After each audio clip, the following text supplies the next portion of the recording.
So, welcome back. We will intensify the debate, which is very difficult, but after this early bird panel, which was really also very lively, but we will try our best. As you can see, we have a more than mixed panel now. And first, I would like to welcome the minority together with myself, Richard Cockett.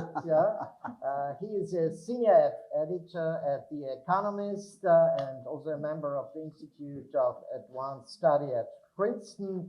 He's an author of several books. His most important book today is published in 2023, and it's really worth reading. He will focus on some of his research results, and the title is How This City of Ideas Created the Modern World. And when I brought it as a present to Eric Kandel, he really liked the title. I came from Unity. Then from my side to the left, Anita Kern. I have the privilege to work together with her on a very hot topic of the Salzburg Festival and the Nazi background, and it's a great pleasure to welcome her again here in New York. She's an outstanding scholar really on design history, has published several very important studies. I will just mention Austrian graphic design in the 20th century, has also researched and published on the transformation and transfers, focusing, for example, on Joseph Binger and others. Right now, she's professor of graphic design at the German University in Cairo, but is also teaching in a large number of other universities. Then to my right, I welcome Catherine Pokorny-Nagy. She's an art historian and is the head of the library in the MAC and in Vienna, a very important institution, both as a museum and also as an important archives. When you have read the most recent studies on a Klimt painting before the auction, your archives have been a key resource to bring some light into the history of provenance. She lectured on several occasions, had a large number of EU-funded research projects, and we look very much forward to your presentation. Last but not least, to my right, depends on what I'm already mixed up by Luiga. Mechthild Wiedrich, she is a professor in the art history, theory, and criticism department at the School of the Art Institute in Chicago, but also studied and taught at other universities, and I was proud that she at some point was at the University of Vienna. Unfortunately, didn't accept an offer, but maybe there is chance in the future. In the presence of our rector, I just would like to mention that she's an outstanding scholar, as all on this panel here, and focuses on art in public space, monuments, and we work also together in a commission to prepare the contextualization and of the Luiga monument in Vienna, and has also published a large number of important books to our topic. And I would propose that we start with Richard and then have our opening statements, and I will try to bring you into a debate on the panel, and then we are glad to open the floor and answer your questions and comments. Please, Richard. Thank you, Oliver. Good morning. Good to see you all. I've been asked by Oliver to describe the importance of Vienna. It's an influence on world history and the modern world in 9.5 minutes. So, thank you. So that's what I'm now going to do. So I'm going to limit my remarks then to a few big points, and hopefully more will come up later.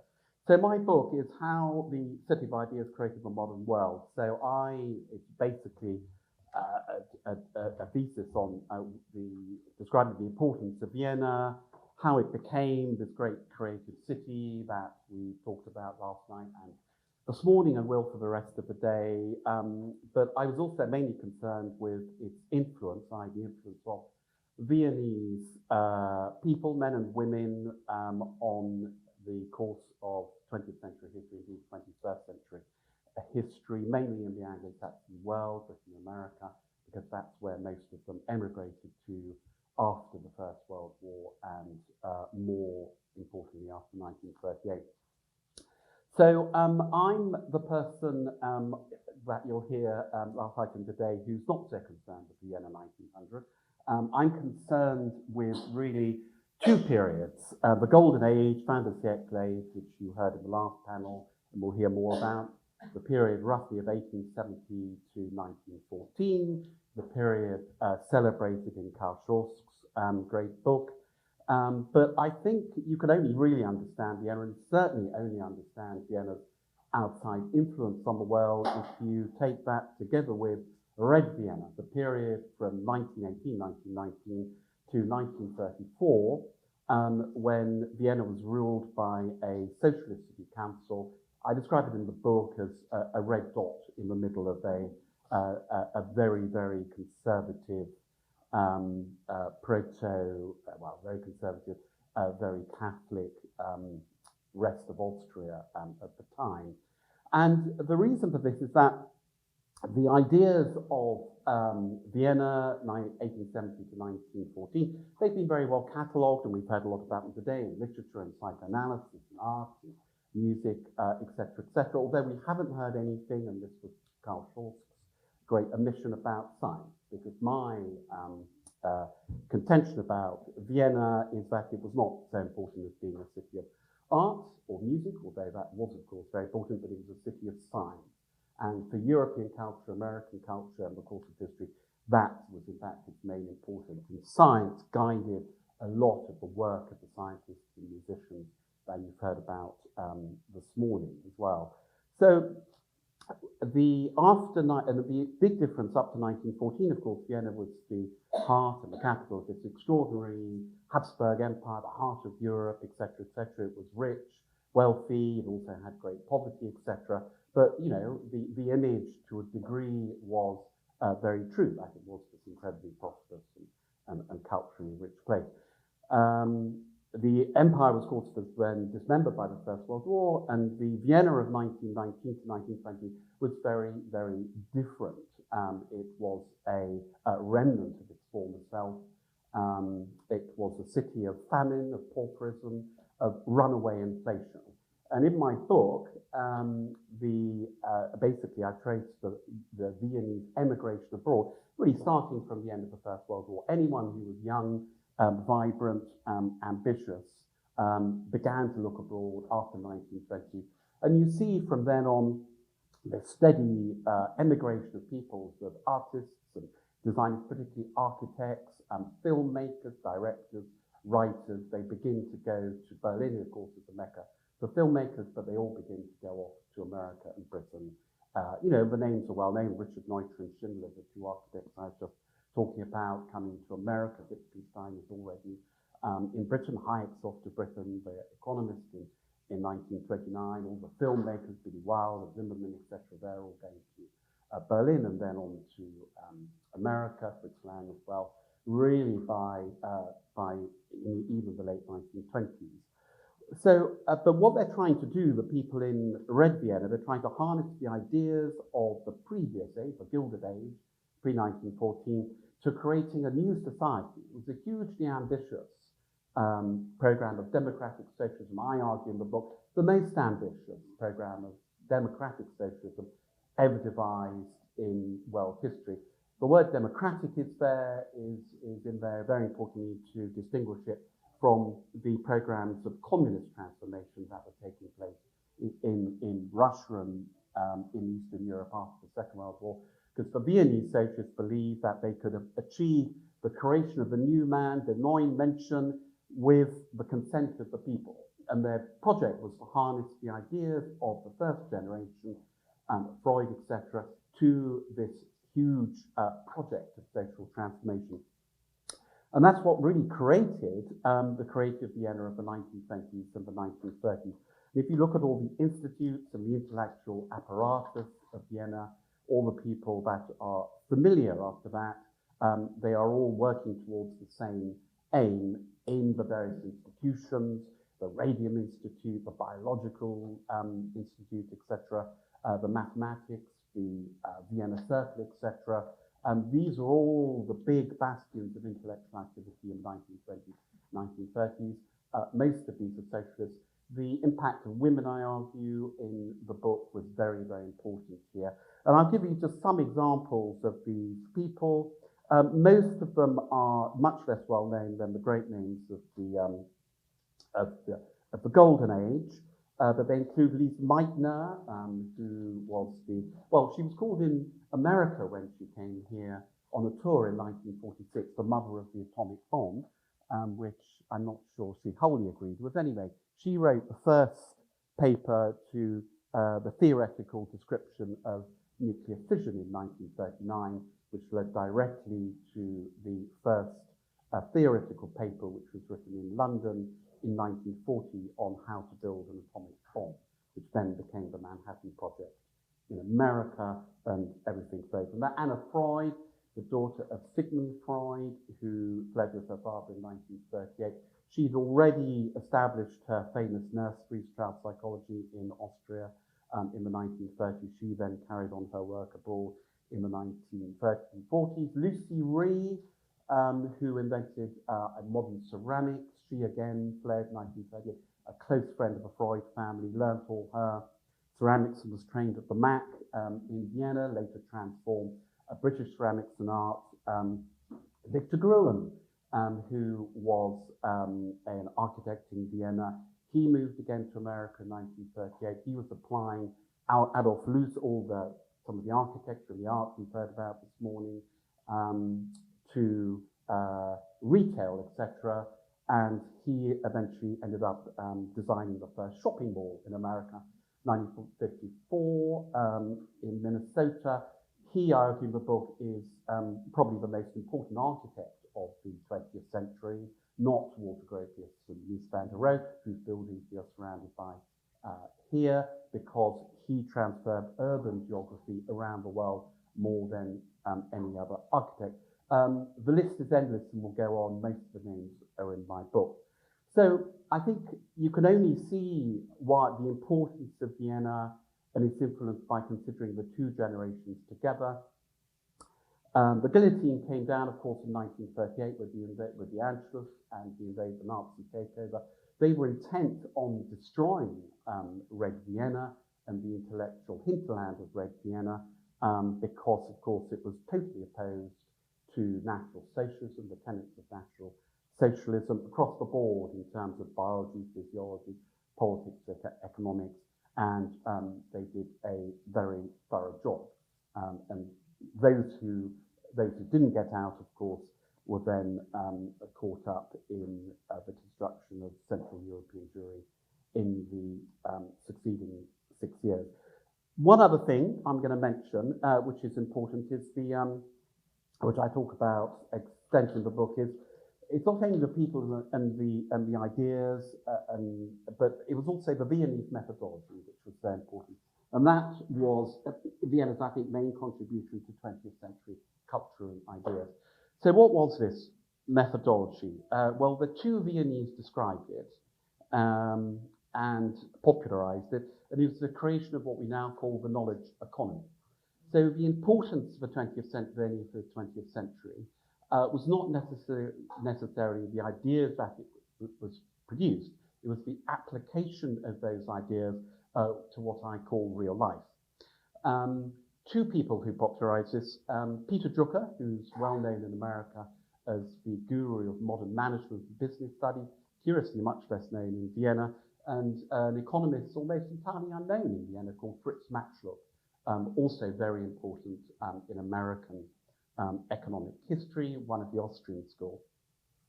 This is how Drucker described the making of the knowledge economy in his book, The Age of Discontinuity, in 1968. So he said, the Viennese made knowledge what he called productive through, quote, the systematic and purposeful acquisition of information and its systematic application. And he wrote, when the intellectual says knowledge, he usually thinks of something new. But what matters in the knowledge economy is whether knowledge, old or new, is applicable, e.g. Newtonian physics to the space program. What is relevant is the imagination and skill of whoever applies it, rather than the sophistication or newness of the information. Now, Vienna had plenty of sophistication and newness, which we've heard about this morning, and we'll hear more of, but what they also had were all these people who were busy applying it to real life. As my time is running out, I'm going to give you two examples very relevant to where we're sitting today. Now, the first example at the exhibition is downstairs, is the work of Margareta Schutter-Lekowski, who is famous as the inventor of the fitted kitchen, the modern kitchen.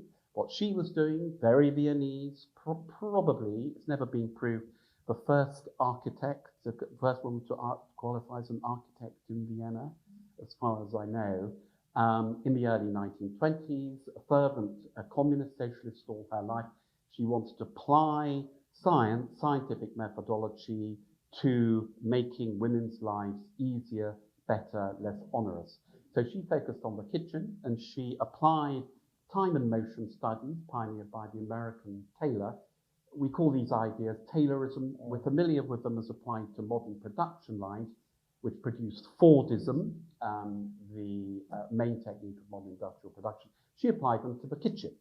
So she redesigned what was then called a living space to design a kitchen, which was all, what was the easiest and quickest way to make food, wash up all the plates, put all the stuff into, all the leftovers into a bin, and then clean it all up and put it on shelves.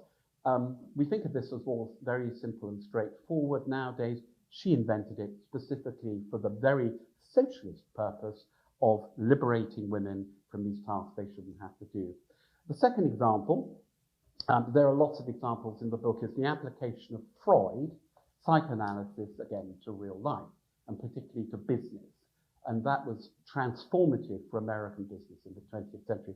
I'll give you one example of this, again, geographically very relevant, on Fifth Avenue. So the nephew-in-law of Freud was a chap called Eddie Bernays, Edward Bernays, Dapper Eddie, as he was called to his mates, who was a bit of a shyster, but in the early 1920s, he began to sort of work for American businesses on the marketing and PR side. Now, his essential insight was to apply the methodology and the science of Freud to business and marketing. At the time, everybody was marketing their goods, selling their goods through rather boring things like, if you were selling washing up liquid, the answer would be, my washing up liquid will clean 4 pants, and the opposition can only do 2 pants in one wash. So it was very sort of functional. What Eddie Bernays did was to apply emotions to marketing, business, etc. And his great turning point came in 1929 when a cigarette manufacturer of Lucky Strike cigarettes, which I used to smoke, approached him and said, we have a problem. We're trying to grow our market, but only men smoke cigarettes, not women. What are we going to do about this? And he went and saw, other people would have gone and saw the statistics department, the marketing department. Eddie Bernays instead went off to see a guy called Abraham Brill, who was a German psychoanalyst, the great disciple of Freud in America, and put the problem to Brill. And Brill told him, well, for women, the problem is smoking is taboo, that this is supposed to be a male domain, that only men smoke. Women are not supposed to smoke because men think it's disgusting for women, but they seem to smoke very happily. So let's turn this on its head. Let's use the taboo. So what Eddie Bernays came up with was how to induce women to smoking and to work on that taboo. So he turned it on its head, and he called Lucky Strike cigarettes for women torches of freedom, torches of freedom. So this was now supposed to be a symbol of the liberated women. And in 1929, this is when women were becoming independent, the flapper generation. He got in 1929, for the Easter Day parade, he got a lot of starlets, and we call them now minor celebrities, to parade up Fifth Avenue just at the end of this block, up and down in the Easter parade. And you got lots of photographers to appear at the end of this block to take pictures of all these women smoking Lucky Strike cigarettes, going torches of freedom and smoking in public. And of course, all women wanted to do this because it would make them liberated, and it was basically two fingers to the men who didn't want them to smoke in public. So that's how he invented the market for cigarette making. And to this day, if you go to business schools, it's taken as the turning point. It's the great case of modern marketing, of how modern marketing was invented, and as the Viennese application of an abstract idea, psychoanalysis, to real life. And that is the Viennese methodology, how they created the modern world, often for the better, sometimes for the worse.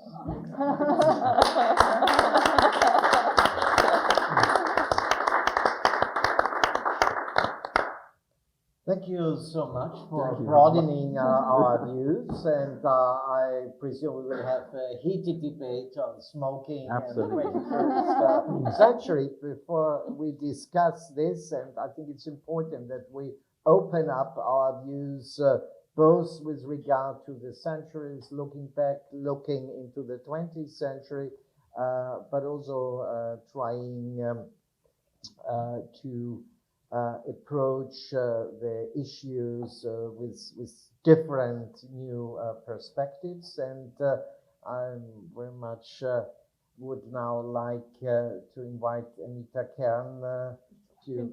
Sorry, you changed out, then I have the wrong program, but there is a majority on women on the panel, and therefore I obey, and the floor is yours. Please, this is programming night.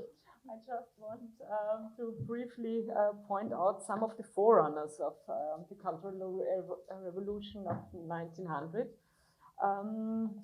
In my contribution, I would like to concentrate on those factors that were essential for the development on an art historical perspective. So let's go back to the middle of the 19th century, the so-called Viennese Ringstraßen periods. At that time, Austria was a multi-ethnic state with 40 million of people from different diverse cultures, and the Emperor Franz Joseph, he was a very young man, and he wanted to keep the leadership role and position Austria and the capital Vienna as the modern city of the whole world, and especially of Europe. This was just more than a challenge, I think, because at that time Vienna was more or less the inner city with these narrow boundaries of the city wall from the Middle Ages, and the emperor wanted to transform this into a global metropolis, and this was a very revolutionary decision in the mid-1850s. So because he wanted to have this counterweight to Paris and London, Vienna should be comparable to these cities. And so the first thing he decided was to throw down the city wall, because this should be the place where he wanted to plan a magnificent boulevard with all the important public buildings of a modern city. Not just like you have it in Paris, where you have this, from Haussmann, these very different streets. He wanted to have one boulevard to concentrate all the public buildings on this street. So the political buildings, like you have the parliament, the city hall, then the buildings for culture, like the opera house, the Musikverein, Burgtheater, and the buildings for education, university, museums. And this should all be completed within 20 years. But the aim was not just to build functional buildings. No, the emperor's wish was to have all the successes of European culture should be presented on this Ringstraße. And instead of replicas, he wanted to have models of ancient Gothic, Renaissance architecture built with modern means. And under all this, the most important principle was beauty and nobility and outstanding artistic quality. And as you can imagine, there was a real big demand for architects, craftsmen, and artists suddenly. The need was immense to have good artists and architects for this. And so Vienna had two major problems at that time, at around 1850. First, there was quite a small number of artists in the entire monarchy who were possible to have these high demands of the imperial idea. And second was the lack of taste. And that brings me to the core of my statement. I can tell you that the artistic revolution of 1900 was in a big part a result of the lack of taste during the Austrian monarchy around 1850. The first world exhibitions in 1851, 1855, 1862 showed that there are serious deficits in the artistic quality of the Austrian products in all eras. And Austrian exhibits were characterized as completely tastelessness and failed as uncompetitive. On the other side, there was France and England who set the tone on these world exhibitions. And another deficit was the type of production. At that time, the aesthetic and technical processing of the material were seen as separate tasks. This was good for the industrial production, which was based on the division of labor. But however, these production methods led to uncreative imitations and copying to make production cheaper and simpler. The patterns were simplified and the results were largely artless and unaesthetic products. So let me just zoom up the situation at that time. There were few people who could, with artistic talent in Austria and the Crown lands, and moreover, they had no taste and the production could not meet the needs of the artists. And this was not only a problem for the imperial urban planning, it was also a big problem for the major Austrian industrialists. Their products were not exportable. In situations like this, Austria says the situation is serious but not hopeless.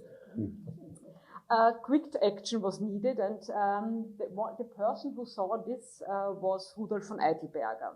He was the founder of the Institute of Applied Art History at the University in Vienna. But he was not just a scientist, he was also a skillful dealer with journalistic power. Today we would say he was a brilliant mix of expert, lobbyist, networker, and manager. During the World War in London in 1862, he had visited the South Kensington Museum, the Victoria and Albert Museum today, and he was convinced that there should be an institution such as in Vienna too.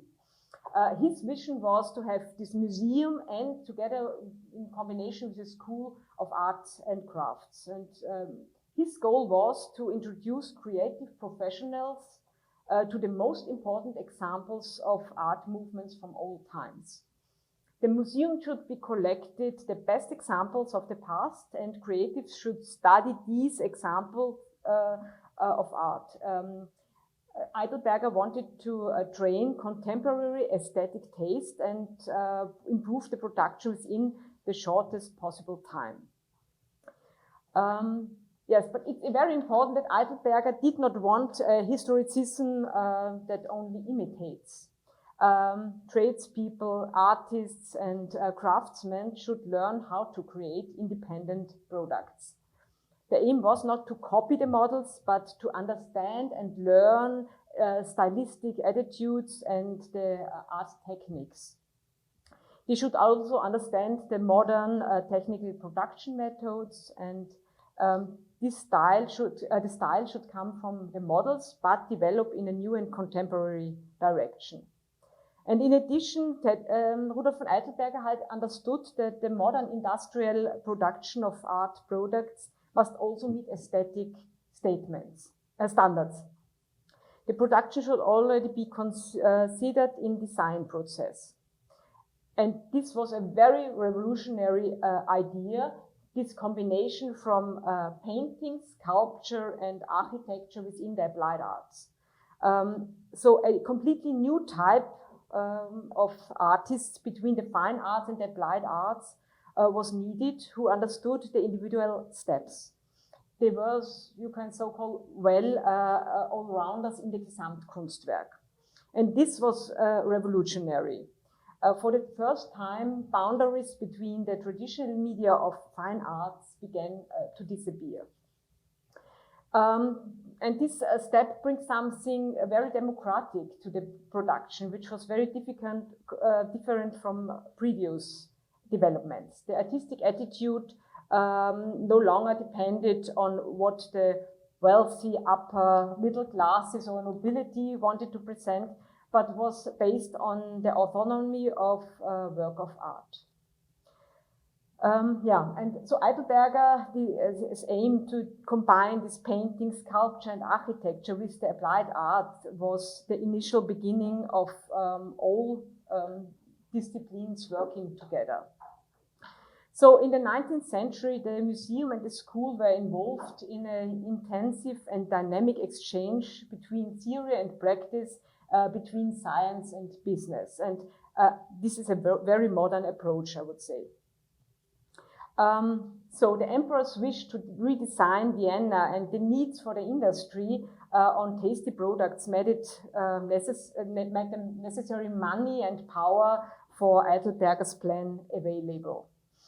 Together with Archduke Rainer, who was the protector of the museum, Eidelberger was able to found the Imperial Royal Austrian Museum of Art and Industry, now the MAC, in 1863, and the Associated School for Arts and Crafts, today the University of Applied Arts, in 1867. And with this, Rudolf von Eidelberger and his companions created the roots of a new era. So it was long before 1900 that the museum and the school became a pioneer in Viennese artistic development. The foundation for the Cultural Revolution had already been laid in the decades before 1900. Eidelberger tried very hard to introduce the new and contemporary style, but it took 20 more years to have this breakdown around 1900. Under director Arthur von Scala, everyone could see the clear sign of the Cultural Revolution in Vienna around 1900, and I hope we have maybe the possibility to speak a little bit later about him. To make my contributions more understandable and to get to the point, without the Ringstraße, there would be no museum and school for applied arts. Without the School for Applied and the Museum for Applied Arts, there would be no artists like Gustav Klimt. And without artists like Gustav Klimt, there would be no Vienna around 1900. Thank you very much. Thank you so much for developing, I think, a very thorough analysis on Viennese creative industries, as we would call them today. And I think it's very important to move again back far into the 19th century. And what we also discussed yesterday, I think till now we still underestimate the very strong power of education. And I think that's also a important parameter to understand the Viennese development. Yeah, and now I hope I'm right that Anita Kerr will take the floor. Please. Yes, thank you very much also for the invitation to this wonderful city. And yeah, it's a big honor for me, of course, to take part here in this symposium. And I take a closer look on the developments in graphic design, as I'm a design historian, but I'm specialized in graphic design, which is very much underrepresented in science still. And but as we all know that Vienna Secession was famous for its surface art, Flächenkunst, if you want to translate this as this. So this tells us a lot about these methods and all this what was pointed out already now, also by Katrin in the beginning. And if we look at this, or we question ourselves, what did make design revolutionary at this time?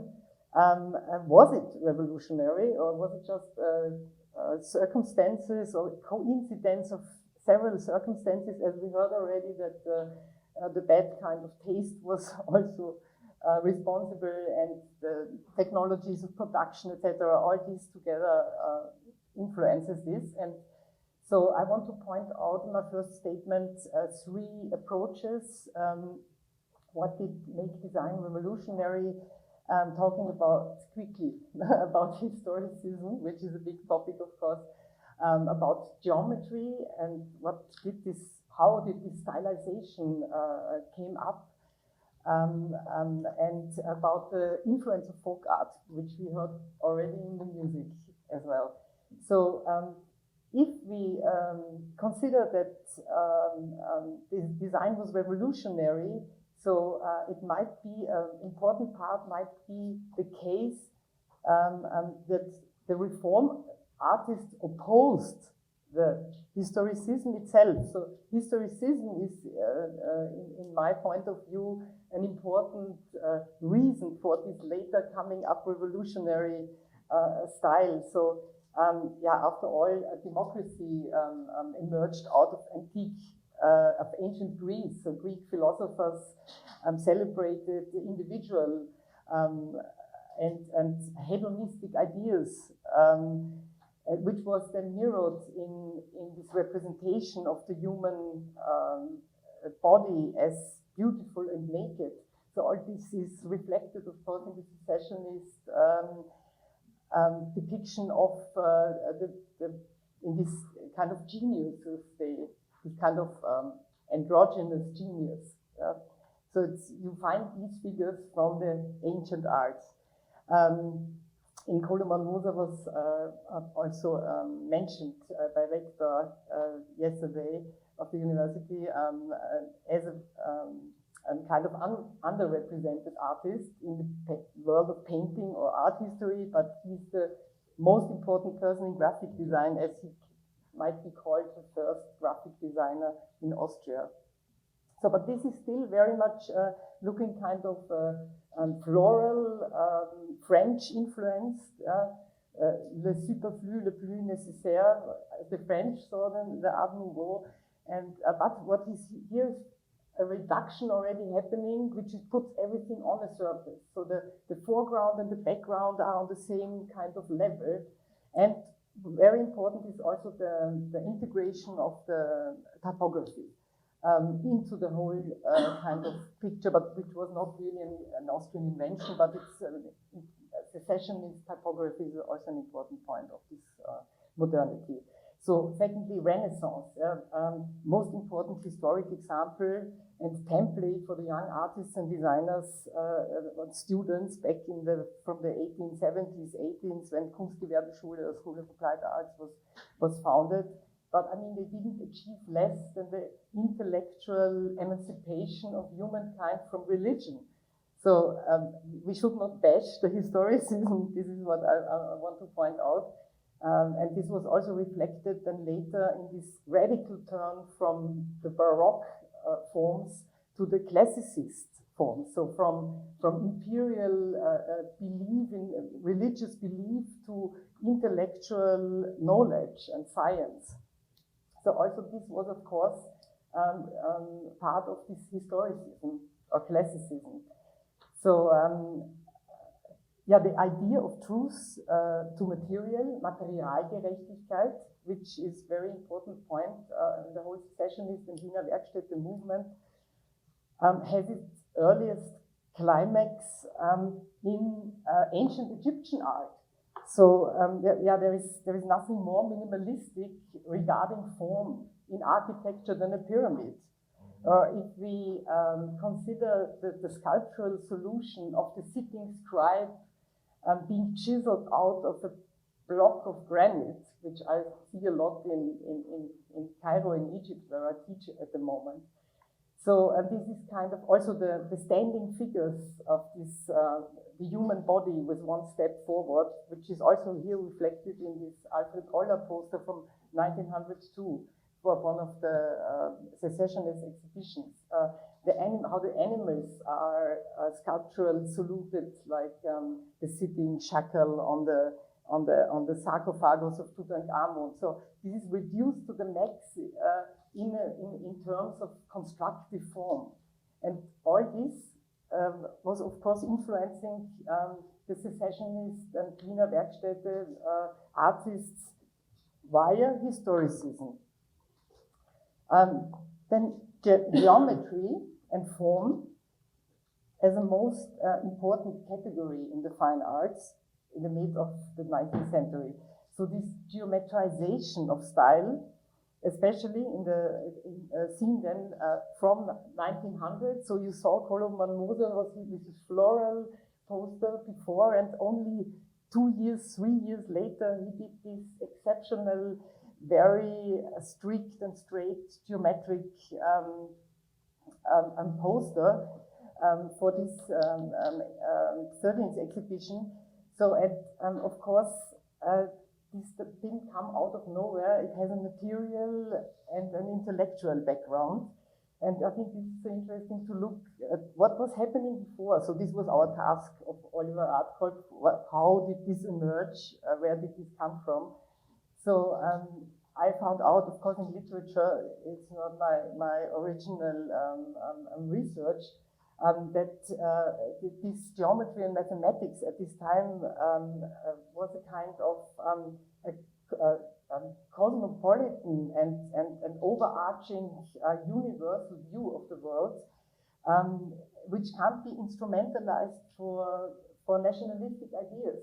So this was a grammar, a visual grammar, an aesthetic grammar, visual language, which was understood by all 18 different ethnic groups in the Habsburg monarchy. So if we think of this, and maybe it didn't really came out, as we heard in the morning in the music panel, that this was only on the surface, a kind of multicultural state.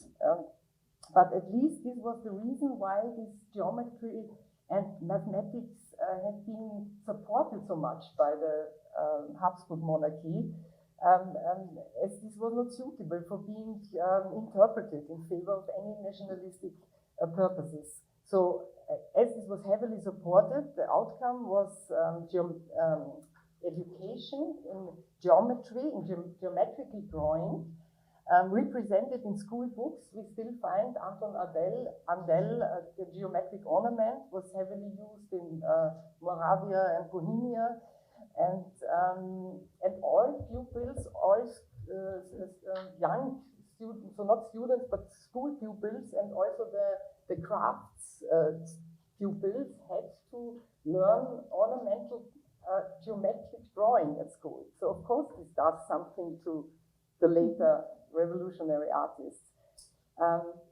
So yeah, it was the aim was to train the ability to see, but also to understand the rules of the world better. This leads us directly to Gottfried Wilhelm Leibniz and his mathematics, philosophy, and of course it was an enlightened scholar and scientist, but it was also very conservative in terms of that it says the best of all worlds is the existing one, and every change is a deterioration. So this was kind of, the individual can adapt very easily to the rules of the world, the given world, and this was also reflected in this kind of geometry. So the main issue, of course, was beauty and form in arts, and beautiful was what followed rules. And that was geometry. So geometrical order is beauty. And so the whole thing is kind of conservative, I would say. So, and modern in one, this is very typical Austrian development as well. So yeah, you see it's not really revolutionary, but on the other hand, sensational regarding the formal aspect. As Katrin started already to point out, maybe we talk later about this more, what the Kunstgewerbeschule really did, then of course they got them away from the copying the ancient styles, but started to go on with free drawing, with new drawing, with adding some individuality then to the whole kind of art training. And the third aspect I wanted to show, so as every aesthetic has a material background, we see a strong connection between the grid of a woven textile and the resulting ornament in this grid. So I want to point out here the simplified forms of the old visual cultures in the Eastern European countries, like Slovakia or Romania. So the Habsburg monarchy was mostly Eastern European countries, and of course they had their very old aesthetics, and I had the possibility to look at this ornaments collection of the Hungarian house industry from 1867, which Katrin provides here in her wonderful library in the Museum of Applied Arts. And if you see these kind of ornamental things, you see developing already the Austrian, the Viennese modernism and secession in this much older kind of traditional head costume, for example, Goldhaube called. That's a Slovakian thing, and I found also here embroideries. Here you see also this grid, the given grid of the textile. This emerges this kind of very mathematical and geometrical patterns, but this is much older than Vienna secession. This is one was even individualized. It's done by Anna Straniawski from the 17th century, 1665. Such a modernist design was done, and of course not typically. It's not only Hungarian or Slovak or Romanian. This kind of technique exists in the whole world. You find this from Africa to Scandinavia, the cross-stitching technology. And I think I have another. And it even goes further, because this ornament on the left side, this also is cross-stitching a woven textile. This is already showing or paving the path to Bauhaus. Doesn't it look like Annie Alber's constructive carpets? So also from mid of the 19th century. So of course the conclusion of this is that every advanced culture makes use of folk culture. Everything, even avant-garde, was already there in folk art. So as we heard already about the developments in the music. So my 3 points is the historicism, which was important, or the necessary prerequisite of the modernism, the geometry and mathematics as a formal grid for modernity, and the folk art of several different cultures, of course, as well, and as a strong inspiration. Yeah, of course, there are many more points as well. Maybe we could talk about this later. It was already longer than this, sorry.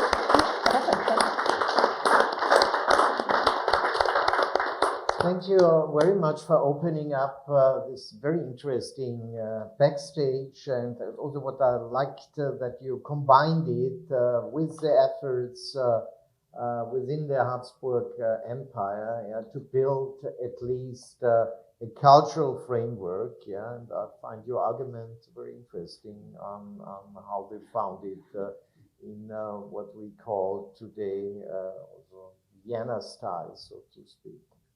Thank you so much. There is already, I think, a lot on the table, but now it's my pleasure to invite Mrs. Wiedrich to her statement. She will also bring us what already was mentioned in the first round from the audience. That certainly the issue of modernity is not something which is limited neither to Vienna, Paris, or London, or Europe. It's something which is a global issue, which already you touched on. And this is perfect. Thank you so much for your contribution. So the assignment was Vienna before 1900. So I thought I would start in Chicago in the 1920s.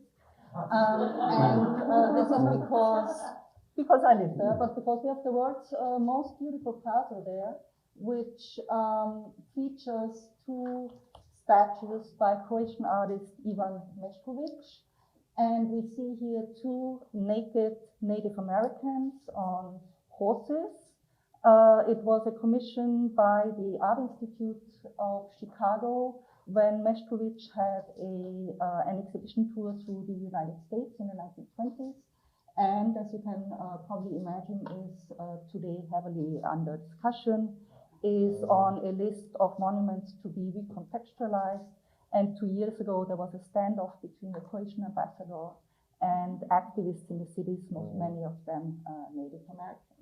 But the story does indeed start in late 19th century Vienna. I'm doing this. When Ivan Meštrović, together with Josef Müllner, whose Lueger statue we finally see here on the slide, was one of the most promising young artists. Both of them studied under Edmund von Helmer, who is a co-founder of the Vienna Secession. Both of them were members of the Wiener Secession, and both of them were interested in both Art Deco and a new form of classicism. And both of them would become, in the 1920s and later, nationalists. Josef Müllner, as many of us know, becomes a devoted National Socialist, and Ivan Meštrović becomes some kind of pan-Slavic nationalist before, when he sees that the Yugoslavian monarchy is essentially ruled by the Serbs, becomes like a Croatian nationalist. What is interesting, when I started, I'm going to stick with Meštrović because I tried to figure out what kind of forms he was looking at when he starts to build up like a pan-Slavic nationalism. And through a friendship with, next one. Oh, no, sorry, not next one, I'm doing this now. Okay, here's just Josef Müllner, he's the bad guy, right? So he contributed to the 1936 Olympics competition in Berlin.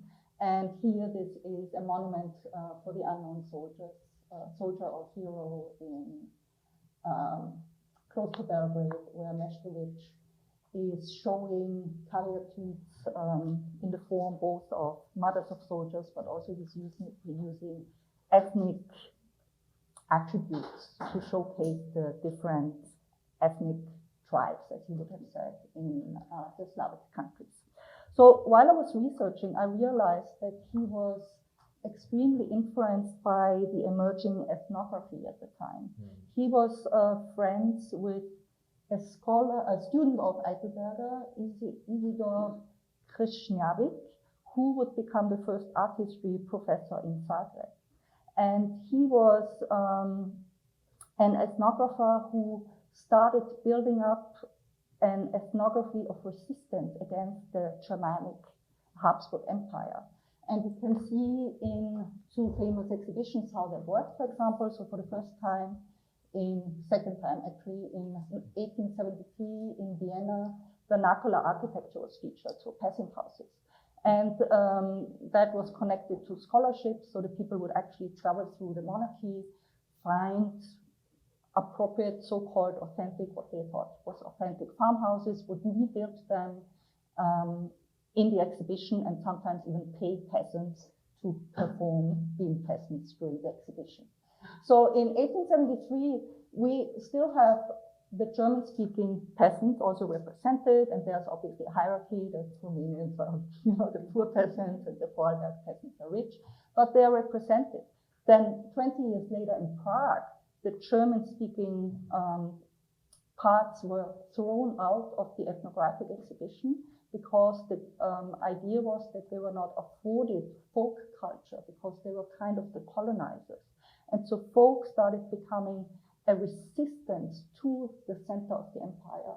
And so we see here, again, like folklore was featured.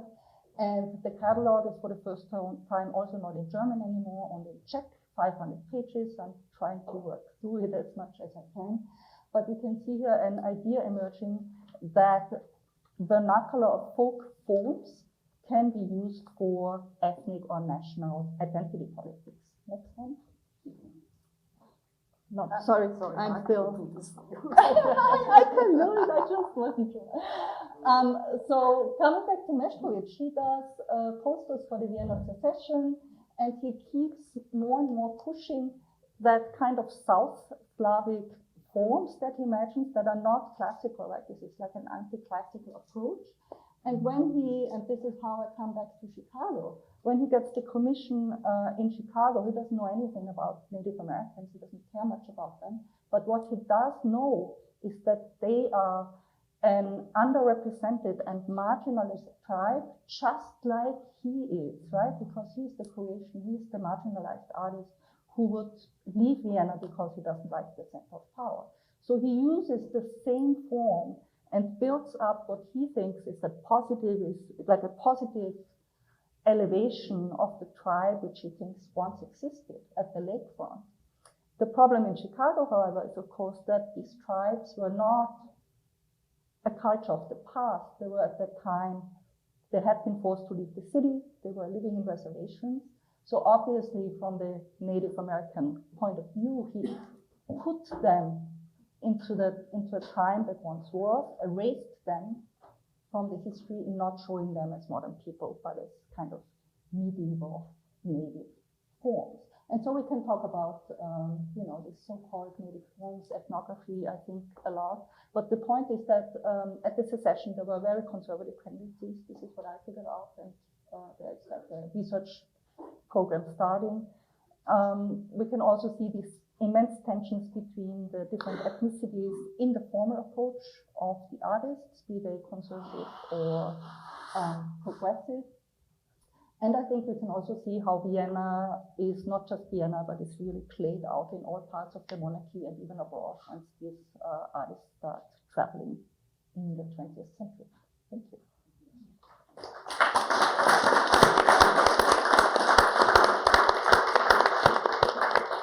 Thank you so much for opening up the issue and the perspective also on the issue of transfer, cultural transfer.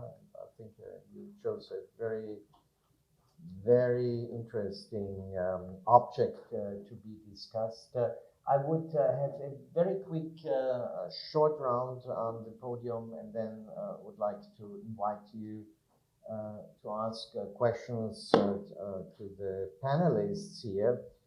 My key issue is also when we try to summarize the opening panel, the starting panel on music. I think one issue which really comes up as a background story, as a frame, is the issue on how a multinational empire, which in political practice was not a multinational empire, but dominated by German-speaking and Hungarians, which unfortunately we so far have nearly completely excluded, but they are part of the story too, which you also show in your book and you all in your studies. That my short question to you is, why did this cultural project fail? It was, as you all have now outlined and proved in your study, it was not just a national Viennese success story, but it really became an important issue also on the international scene. It's really a global transfer product, so to speak. But it completely failed with regard to the Habsburg Empire. Why? Richard. You're talking about cultural modernism, essentially. I'm not sure it did fail. I think it's quite clear that when secession modernism 1900, just 1914, was actually promoted by the Habsburg Empire, the powers, the ministers, the crown ministers, precisely because it transcended those very ethnic differences, national differences within the empire. And that's why it was actually supported by, and astonishingly, the emperor, conservative as he was in his taste, and then probably in his late 70s, maybe mid 70s, turned up. I think he turned up to the opening of the secession, didn't he? Or came very soon afterwards. Not because he would have appreciated the art, because he felt that this was a project uniting the empire. Secessionist artists were from all parts of the empire, not just from Vienna, not just German, ethnic Germans.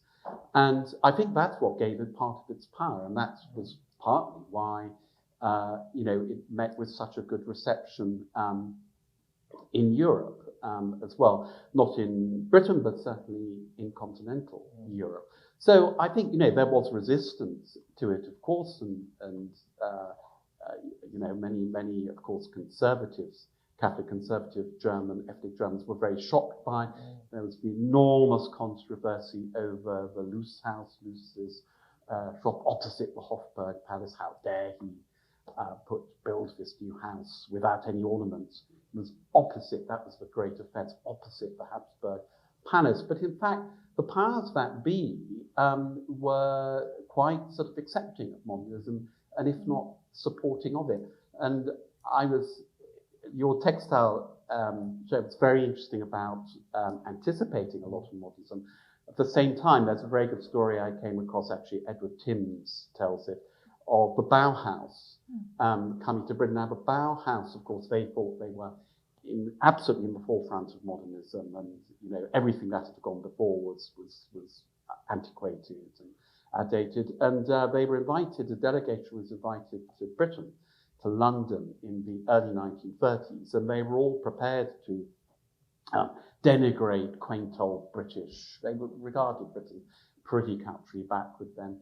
And the delegation went up to Hampstead, where they were shown a row of Georgian houses. Your textile was from 1665, so these houses from the mid 18th century, about 1740s, 1750s, it's still there.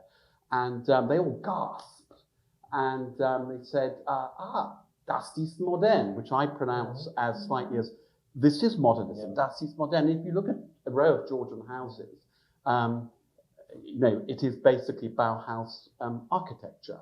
So I think, when even some of the modernists looked at other forms of architecture, of design, etc., sometimes they were confronted by the fact that they hadn't reinvented the wheel.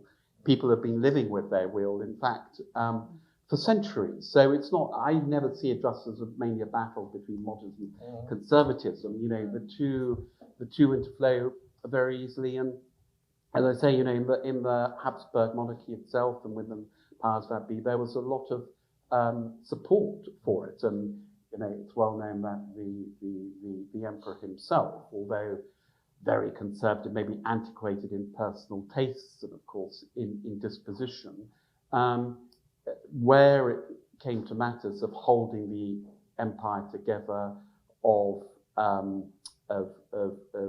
allowing different peoples of the empire to participate in cultural production in the center, in Vienna, he was a great upholder of those rights and privileges, and he actually supported them. When you continue this issue of the impact, the political impact of what we could call Viennese modernism, and you did a lot of research on Eitelperger and his also really remarkable career and what he built, did he have a real strategic plan? Where was he moving? Where was he aiming at? I think in the whole second half of the 19th century, nobody has had more strategic plan than Heidelberger, yeah? Because I think the special idea was that, he had an idea to build a museum. Yeah? He didn't have a collection, and he said, okay, I will open this to the public. He had the idea, I will build a museum, I will open a museum, I have a system how to collect each object which came into the collection was decided. Yeah? For example, the best of the past. So I think he was very strategic in all his plans. And for example, during the World Exhibition in 1873 in Vienna, he did the first Congress of art history in the world, to bring together all the art historians from the whole world to discuss about topics. One of the most important topic was restoration of objects, how to collect objects, how to do photography on objects. Very, very strategic topics, which influenced the whole monarchy, but also all the German countries. And as you see, the museum was founded in 1863, and till the 1880s, there were a lot of museums founded in the whole monarchy, but also in German-speaking countries, and after the example of Vienna. So he was a very strong strategic. As far as I know, most of these museums were not in such a tight cooperation with the school. Why the school? To educate the needed persons for the big needs of the Ringstraße. I think this was his main topic. Yeah. How about your topic of graphic design? Why do you think in the end it became so successful? It's really you did a great book also on the transfers into the US marketing industry and so on. Why? Why do you think this strong power of culture really across the Atlantic? This is already a little bit later. I think you're pointing out Joseph Binder and the 1920s and 30s. But I would quickly go back again to our guys in 1900, because of course this was not genuine Viennese development, and of course it was influenced by other international movements. Maybe we could switch on the slides again. I have only 2 or 3 more slides on this topic. So as this was also asked yesterday, or was it today in the morning, about Paris, what about Paris? And of course here in the case of design it was England, and here showing this slide it was Japan. So the Japanism, so the real Japan mania was a really kind of heavy influence on all the reform art movement. So you can't look at Vienna as a separate movement. It was all the European reform art movement harked back on the 18th century woodcuts of Japanese woodcuts, which you can see here beautifully in the Goleman Moser's wallpaper design with the goldfish. And but the heaviest influence, I think, came from England. And so there have been a lot of personal connections. And as Katrin said already, Arthur von Scala, the director of the museum, he was friends with the South Kensington Museum director, and he was supporting the British design idea, which of course came from the arts and crafts movement, which was 20 years earlier there, starting from the 1860s and the 70s.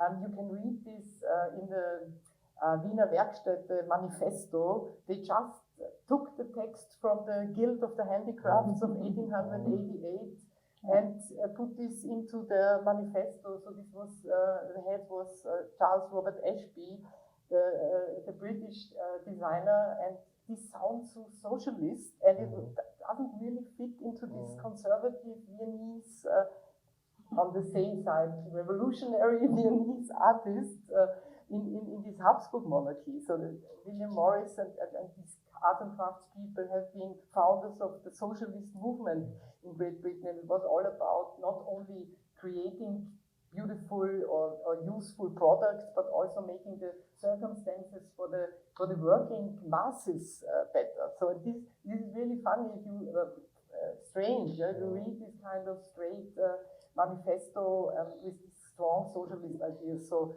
of course there have been a lot of influences, and this also conservative looking English design was the radical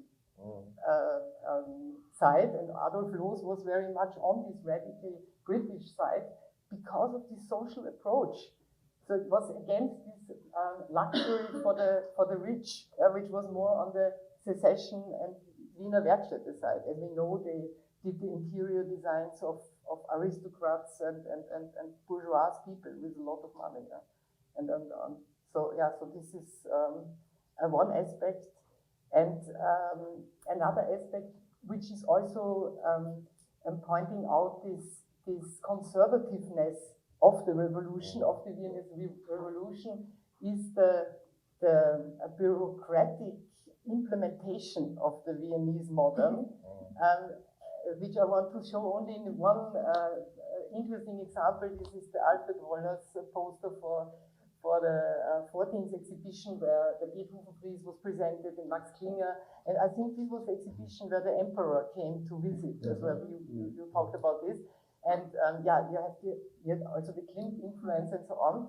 And there was something existing at Vienna at this time called Kunstöffentlichkeit, so a public interest in the arts and in poster design is not imaginable today. The people talked about the posters, and you see this here in a lot of caricatures existing. There have been a lot of kind of joke newspapers and so on. And you see here how this Wiener Witzblatt did a caricature of the poster. So the doctor doesn't dare to pass by, and because of the secessionist poster, you have here the chamber pots in the decoration in the background, and the slipper coming from above. So this was kind of the taking over of the artist by the taking over of the Kunstgewerbeschule by artists was like the storming the Bastille, and people have been interested in this. Now, a very provocative question at the end. You really made it. Can you go back to the Alfred Roller poster? And that's a question for this you. This one or the one in the beginning? It doesn't matter. It's the issue of Alfred Roller. You present, I think, a very important example, also focusing on Josef Müllner. And as you have said, both Roller and Müllner were founding members of the secession. Roller left, but when we analyze them from the ideological point of view, they are extremely similar. Both are racists, anti-Semites. Roller even very ill traveled to see Adolf Hitler shortly before his death. Roller was a member of a fighting fraternity which did not accept Jewish members. The whole family of Roller was highly Nazified. How to contextualize Roller? Because there is a lot of discussion on Müllner because of the Luiga monument. We have a huge discussion because of a Müllner monument at the University of Vienna. But what to do with Alfred? No. What you have said, there is a huge debate, rightly so, about the monument in Chicago, but what to do with Alfred Roller? I don't know. I mean, so let's put it that way. So I like to look at how politics manifest in artworks usually, right? So I don't work on the graphic art, so I do have a real issue answering your question, because in public representation, such as public art, we tendentially see what's going on ideologically, right? The Lueda monument is not just about an anti-Semitic person, it's a terrifying monument, right? I mean, formally, you can make a lot of arguments. So, Roller, I leave to you. Because I really don't know what to do about the aesthetic divergence, this right? Open up a new panel. I think director pointed already out that we have to finish, but I just, because I can't, of course, I can't answer these questions, but I think of our project we did together for the Salzburg Festival and about the graphic designer Poldi Wojtek, who did the logo of the Salzburg Festival long before any, of course, the ideological basement was already there for the Nazi, but she was back then in the Kunstgewerbeschule and taught by radical teachers, and this was, you can't bring this together. And in 1902, of course, there was an anti-Semitic movement, but you can't say that Alfred Roller was a Nazi, because there haven't been any Nazis at this time. And I have he was already highly anti-Semitic. And when you read his book on Gustav Mahler from 1922, this is open up anti-Semitism. I would appreciate the following. Could we have 10 more minutes, please, before lunch? Was that a question? Yeah, I would propose the following. I would like to organize the questions. That means how many questions? One here, 2, 3. Okay, can we start here? Yeah. And we will collect the questions and then the panel will answer, please. So I'm interested in this juxtaposition between the Germanic world and the other worlds. You spoke about William Morris in England, but I'm interested in Paris because we know that was the sin of the art world. And I think one thing I've noticed in the studying I'm doing is of a sort of obscure woman who went to a school called the Lyceum Victoria, or Victoria's Lyceum. Has anybody heard of that?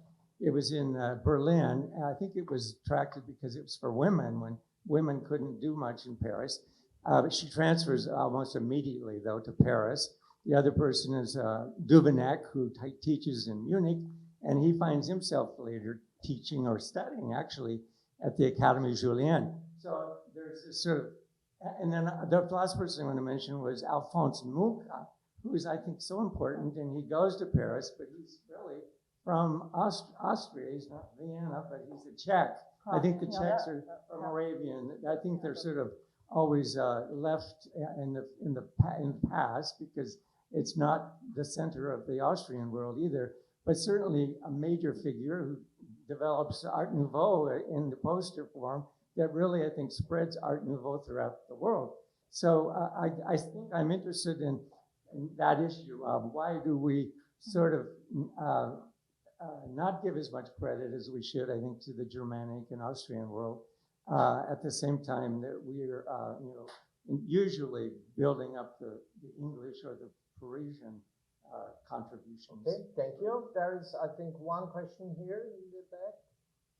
Yeah, and the last question in the front, Veronica. Yeah, I just wanted to posit, the idea that the secession, appeared to be a radical reaction to the conservatism of the Ringstrasse, which was essentially just looking back to traditional art and architecture. And secondly, whether there might have been a similar movement to upgrade Budapest, as the parallel capital of the empire, and even Prague, for example, to institute at least workshops where the same innovations could take place. Good, thank you. Veronica? I just wanted to pick up a name who might contribute to science and graphic design as well, and I think it's applied science, Otto Neurath, who was essential in his way of organizing or making visible social facts to a broader audience. So there again, we have one example who had a great impact up to now, maybe, and there's a renewal. So how would you both comment on Otto Neurath and his influence also in graphics? Maybe you start with. I'll start with you have a whole chapter. I have a whole chapter on Otto Neurath. Otto Neurath is the dominant personality of my book, who comes in an inordinate length. Yeah, essentially he invented the modern, what we call infographics now. But again, it's very interesting. He didn't set out to invent infographics. What he set out to do was to make social and economic information understandable to people who couldn't read. And out of that came infographics. So, you know, the Viennese processes, they don't set out to invent infographics or whatever it may be, or advertising, etc. They develop something to do something, which we then call in retrospect infographics or advertising, etc. So Neurath was an incredibly sort of important figure for Red Vienna and for that whole period. He was also very important because he was the main punch bag for the Austrian school of economists. So Hayek, von Mises, etc., they all loathed, particularly Ludwig von Mises loathed Neurath.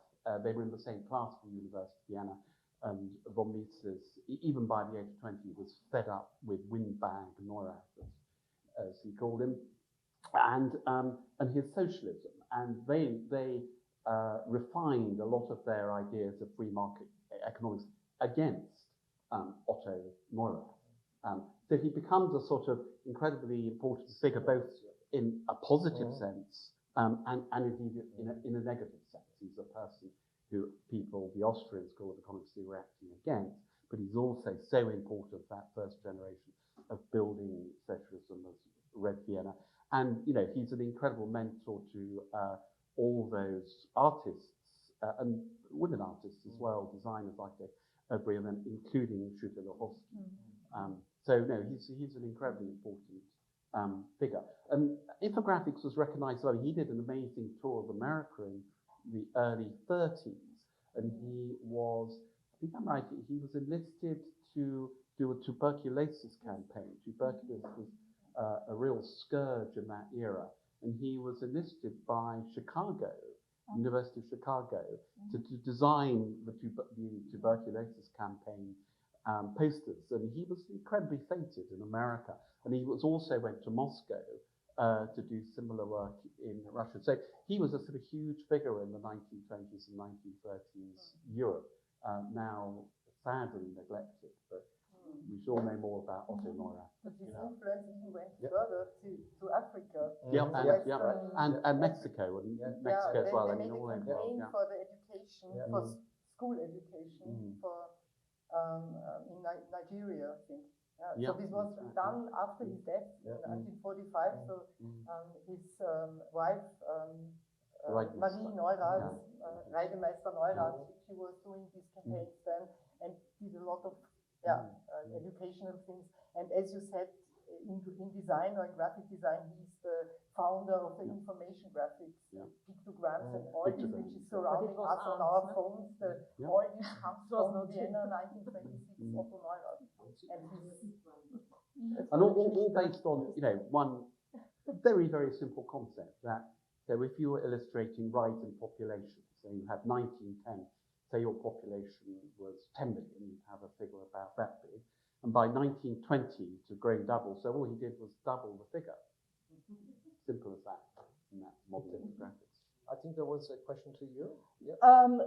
Yeah, I think that the ethnic tensions are interesting. So Meshkovich, who fashions himself as a Dalmatian peasant, which he kind of is, but he then moves to Paris, for example, because he's so disappointed by Vienna. So he makes the detour to Paris, gets introduced to Rodin and so on before he then moves back to Zagreb to become a professor there. So I think there is movement also between,